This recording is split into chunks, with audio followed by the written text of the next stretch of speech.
চলতি বছরে বিশ্বের সবচেয়ে শক্তিশালী ঝড় আঘাত হানতে যাচ্ছে জ্যামাইকায়। শক্তিশালী ঘূর্ণিঝড় হারিকেন মেলিসা ধেয়ে যাচ্ছে ক্যারিবীয় সাগরে অবস্থিত দ্বীপরাষ্ট্র জ্যামাইকার দিকে।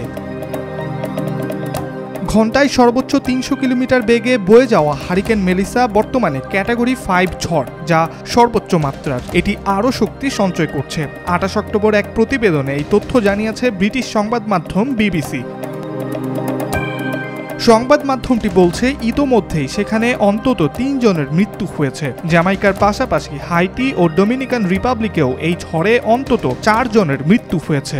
বিশেষজ্ঞরা সতর্ক করে বলছেন, ঝড়টির অগ্রগতি ধীরগতির হওয়ায় দীর্ঘ সময় ধরে প্রবল বৃষ্টিপাত হতে পারে, সেই সাথে এটি মারাত্মক বন্যা ও ভূমিধসের ঝুঁকি বাড়াবে।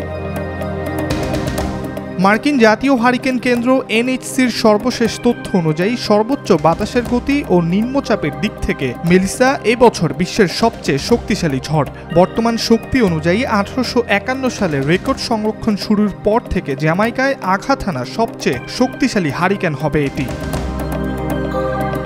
সংস্থাটির হিসাব অনুযায়ী আগামী ৪ দিনে জ্যামাইকায় প্রায় ১০০ সেন্টিমিটার পর্যন্ত বৃষ্টি হতে পারে। পরিস্থিতি মোকাবেলায় জ্যামাইকা সরকার রাজধানী কিংস্টনের কয়েকটি এলাকা থেকে লোকজনকে সরিয়ে নেওয়ার নির্দেশ দিয়েছে। দেশ জুড়ে ৮৮১টি আশ্রয় কেন্দ্র সক্রিয় করা হয়েছে, যেখানে সবাই বিনামূল্যে থাকতে পারবেন। ইব্রাহিম হোসেন, আজকাল।